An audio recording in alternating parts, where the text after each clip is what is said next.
ọ̀kan nínú ọmọ ẹgbẹ́ òṣèlú African Democratic Congress (ADC) Olóyè Kalu Kalu ní Ọjọ́bọ̀ ọ̀sẹ̀ yìí ló sọ wípé Ààrẹ Bọ́lá Tinubu òun gangan lẹni tó jẹ́ wípé ó yí àwọn ìwé-ẹ̀rí rẹ̀ àti wípé ìwé-ẹ̀rí èyí tí Tinubu lò ayédèrú òun ni àwọn ìwé-ẹ̀rí náà. Kalu tó sọ̀rọ̀ yìí látàrí bí ìwé-ẹ̀rí ilé-ẹ̀kọ́ alákọ̀ọ́bẹ̀rẹ̀ àti ti girama tí í ṣe ti Ààrẹ Bọ́lá Tinubu bó ṣe dohun àwátì lábẹ́ àwọn ìwé-ẹ̀rí léyìí tí àjọ INEC tó sọ wípé àwọn ò rí ti Ààrẹ Bọ́lá Tinubu nínú fáìlì rẹ̀ èyí tó fi ṣọwọ́ sí àjọ tó ń ṣe kòkárí ètò ìbò nílẹ̀ wa Nàìjíríà INEC. Gẹ́gẹ́ bí Kalu ti sọ̀rọ̀ yìí ní Ọjọ́bọ̀ ọ̀sẹ̀ yìí lórí ètò kan níléeṣẹ́ amóhùnmáwòrán ní ìpínlẹ̀ Èkó sọ wípé Ààrẹ Tinubu ló pawọ́dà tó ṣe àwọn ìgbésẹ̀ kan èyí tó kù díẹ̀ káàtó pẹ̀lú bó ṣe fi ayédèrú ìwé-ẹ̀rí ṣọwọ́ sí àjọ elétò ìbò ní ọdún 1999, ọdún 2023, ó ní bẹ́ẹ̀ náà ló tún rí lọ́dún 2026. Kalu sọ wípé alágbẹ̀dẹ òun tó ń lurin lójú kan ṣo ó lóhun rere kan tó fẹ́ mú jáde ó ní ìgbé òun tó tẹnu mọ́gi dájúdájú ó ń lọ síbi tó dáa ni. Ó ní kóhun tó sọ̀rọ̀ yìí òun ní àwọn ẹ̀rí máa jẹ́mi nìṣó léyìí tó fi hàn wípé gbogbo àwọn ìwé-ẹ̀rí àti gbogbo àwọn ohun tó ní ṣe pẹ̀lú Ààrẹ Bọ́lá Tinubu èyí tó fi ṣọwọ́ sí àjọ elétò ìdìbò ilẹ̀ wa wípé gbogbo rẹ̀ pátá ayédèrú èyí tó jẹ́ wípé wọ́n ti lúwọ́dà fún ni kì í ṣe ti ojúlówó èyí tí ṣe tààrẹ. Olóhun sì ní àwọn ohun tóun lè tẹ́ pẹpẹ rẹ̀ tí ó fi hàn wípé lótìtọ́ ní lódodo gbogbo àwọn ọ̀rọ̀ wọ̀nyí pátá ihun tóun mọ̀ tó sì dá àwọn lójú ni. Ọ̀gbẹ́ni ọ̀hún wá ní bó bá jẹ́ bẹ́ẹ̀ kí àwọn ènìyàn máa fi ọkàn bá òun bọ̀ ó lásìkò láìpẹ́ láìjìnà òun yóò bẹ̀rẹ̀ sí ní máa na gbogbo rẹ̀ níbẹ̀ẹ́ sórí afẹ́fẹ́ tí wọn yóò fi mọ̀ wípé Ààrẹ Bọ́lá Tinubu kò kójú òṣùwọ̀n láti bọ́ sí ipò ààrẹ. Gẹ́gẹ́ bó ti wá fi kún nínú ọ̀rọ̀ rẹ̀, Ọ̀gbẹ́ni Kalu ní gẹ́gẹ́ bí òfin orílẹ̀-èdè Nàìjíríà ti sọ wípé ẹni tí ò bá ní ìwé-ẹ̀rí ti ilé-ẹ̀kọ́ alákọ̀ọ́bẹ̀rẹ̀, ti girama àti ti ilé-ẹ̀kọ́ gíga fáfitì tàbí ẹni tó bá ti yí ìwé tó tẹ pẹpẹ àwọn ayédèrú ìwé-ẹ̀rí wípé irúfẹ́ àwọn ènìyàn bẹ́ẹ̀ wọn kò kójú òṣùwọ̀n láti dupò ààrẹ ní orílẹ̀-èdè yìí. Igbákejì ààrẹ tẹ́lẹ̀ rí lórílẹ̀-èdè wa Nàìjíríà tó tún jẹ́ ọ̀kan nínú àwọn olùdíje dupò sí ipò ààrẹ lábẹ́ ẹgbẹ́ òṣèlú ADC nínú ètò ìdìbò ọdún 2026 àti ọdún 2027 èyí tó ń bọ̀ yìí, Atiku Abubakar òun mà ló ti sọ wípé bí Ààrẹ Bọ́lá Tinubu bá lè lo ipá àti agbára ipò ààrẹ wípé kí wọ́n fi gbé ẹsẹ̀ kúrò lórí àpò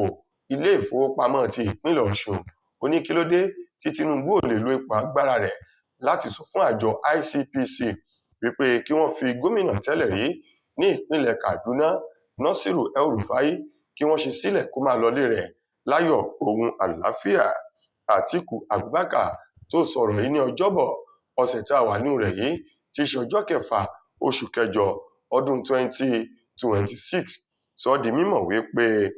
lórí ìwà kan èyí tí àjọ EFCC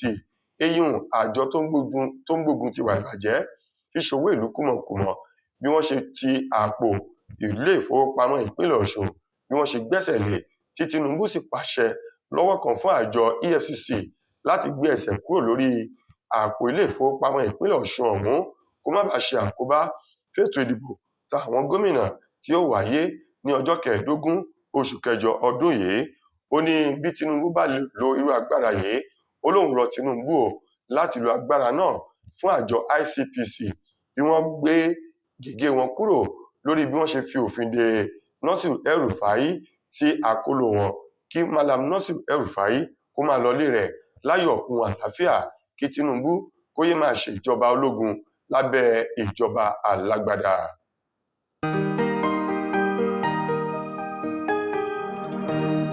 Ìròyìn Fẹ́lifẹ́li TV àjààbálẹ̀ làwọn ìròyìn ti wà máa wò lóòrèkóòrè.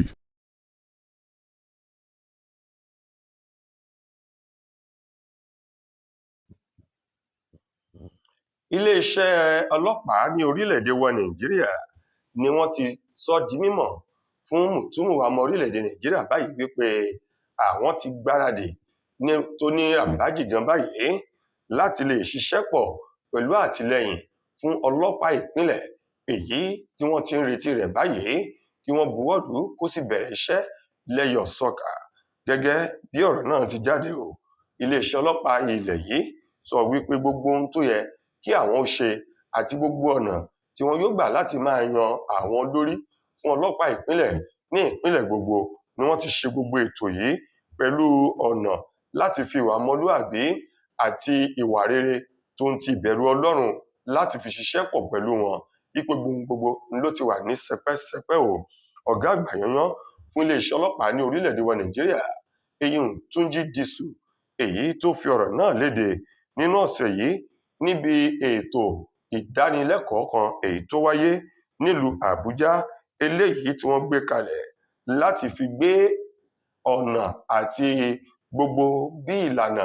láti máa yàn àti láti ṣiṣẹ́ pọ̀ pẹ̀lú ọlọ́pàá ìpínlẹ̀ tí wọ́n gbé kalẹ̀ fún ìlanilọ́yẹ̀. Ọ̀gá àgbà ọlọ́pàá ọ̀hún Dìsù sọ wípé inú àwọn yóò dùn nígbà tí ọlọ́pàá ìpínlẹ̀ bá bẹ̀rẹ̀ nítorí wípé yóò ṣèrànwọ́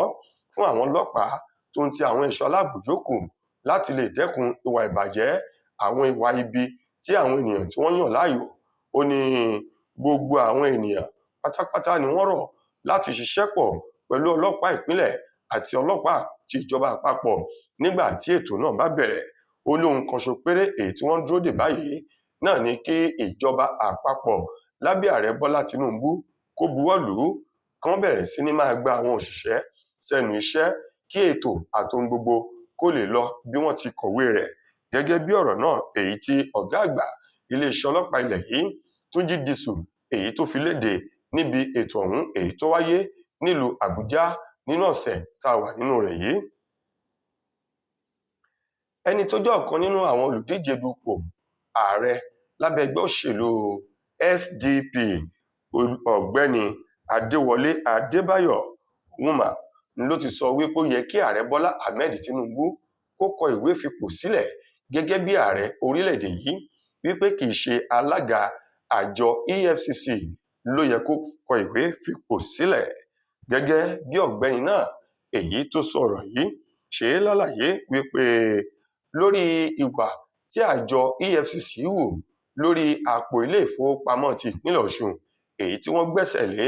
wípé wọn gbọ́dọ̀ lo àpò ilé ìfowópamọ́ náà tó ń ti ilé ìfowópamọ́ kan First Bank èyí tí wọ́n rí wípé wọ́n ní wọ́n ń ṣe àwọn ìdúnàdúrà owó kan lórí àwọn ilé ìfowópamọ́ ọ̀hún èyí tó jẹ́ ti ìpínlẹ̀ Ọ̀ṣun tí wọ́n ń lò wàyí gẹ́gẹ́ bí Adébáyọ̀ ti sọ di mímọ̀. Ó ní irúfẹ́ nǹkan wọ̀nyí jẹ́ ohun tó ta àbùkù gbà bá ètò ìṣèjọba àwarawa.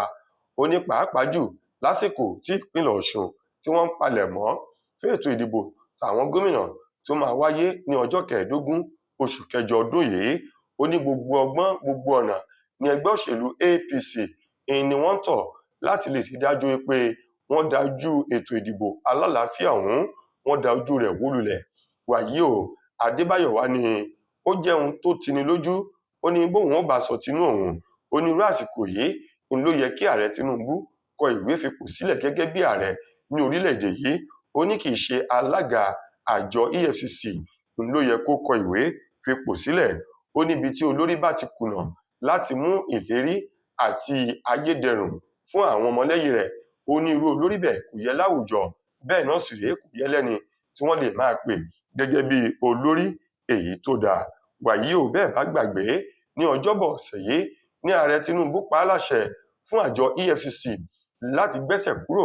lórí àpò ilé ìfowópamọ́ náà èyí tí wọ́n sán ní àgádágodo kí wọ́n jẹ́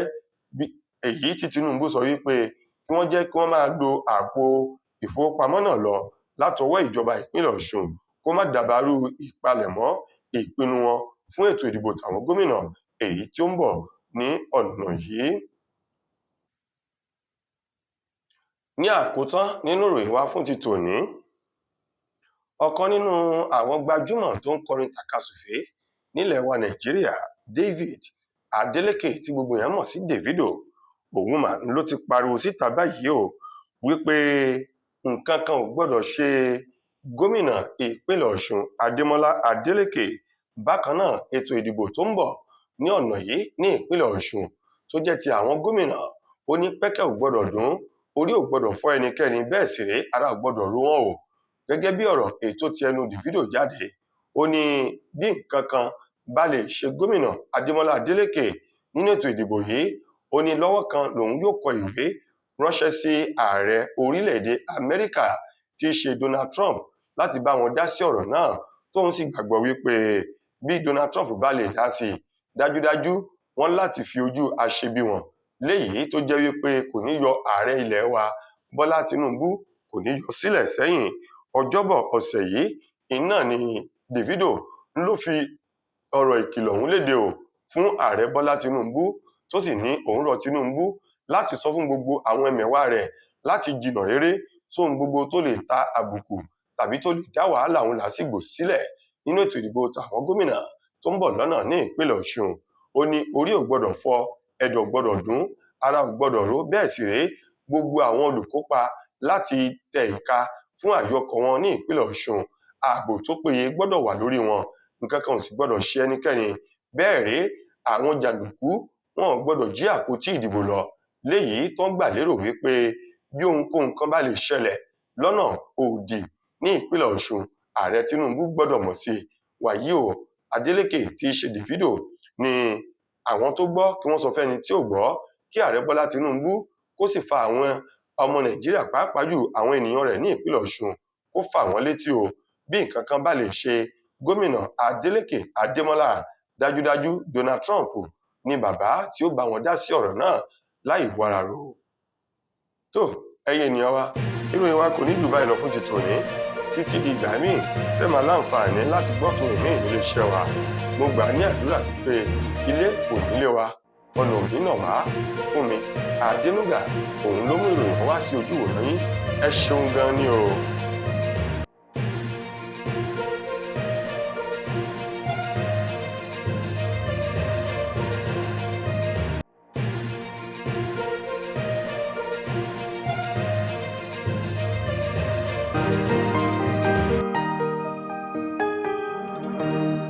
Ìròyìn Fẹ́lifẹ́li TV àjààbálẹ̀ làwọn ìròyìn ti wà, máa wò lóòrèkóòrè. Mo kí gbogbo ojú tí wò mí ti ń gbọ́ mi jákèjádò orígun mẹ́rẹ̀ẹ̀rin àgbáyé. Orúkọ mi ni Ambassador Àkànfẹ́ Ìwò tí mo jẹ́ agbẹnusọ fún iléeṣẹ́ X2 Ultimate Herbal International Limited. Níléeṣẹ́ wa bí láti màmọ̀ dájú nǹkan kan tí eléyìnbó ń pè ní Health is Wealth, ìlera lọ́rọ̀. Kì í ṣàfẹnujẹ́ nìkan tá a bá ń gbọ́ ọ̀nì sétí, torí gbogbo lọ́gbọ̀ àwọn èèyàn ni wọ́n ń kojú àìsàn tí a pè ní ìfúnpá gíga. Ìdí nìyí tí iléeṣẹ́ X2 Ultimate Herbal fi ṣètò oògùn ìfúnpá gíga fún ní powder àti ní olómi. Kò tán síbẹ̀, oògùn ìtọ̀ ṣúgà ó wà ní iléeṣẹ́ X2 Ultimate Herbal International Limited ní powder àti ní olómi. Òun náà lẹ̀ ń wò yìí. Oògùn ọ̀pẹ́ ẹ̀yìn wà tí a ti ṣe lọ́jọ̀ fún ẹni tó bá ń kojú ọ̀pẹ́ ẹ̀yìn torí gẹ́gẹ́ bí ìṣòro. Iléeṣẹ́ wa níbí ní oògùn ẹ̀ tó lè bá wọn tán rẹ̀ lójú ọgbọ́n. Bákan náà, ogunlọ́gọ̀ àwọn èèyàn ni wọ́n jẹ́ oníbìísí tí wọ́n ti rora wọn pín wípé Ọlọ́run ò lè ṣe, ṣùgbọ́n tó jẹ́ pé àìsàn kan sómìíràn ní kọjú ọmọ bíbí wọn. Ó wà ní iléeṣẹ́ X2 Herbal International Limited fún ìwòsàn fún àwọn oníbìísí. Kò tó síbẹ̀ o, a ní ọ̀pọ̀lọpọ̀ oògùn tí a ṣe létò fún ẹni tó bá jẹ́ ẹni tó bá ní ikùn gbẹ̀ndù tó jẹ́ pé ọ̀rá ti pọ̀ jù lára ẹ̀, ó máa bá wa burn fat, a pè ní X2 burn fat fún obìnrin àti fún ọkùnrin. Bákan náà, ní iléeṣẹ́ X2 Ultimate Herbal International Limited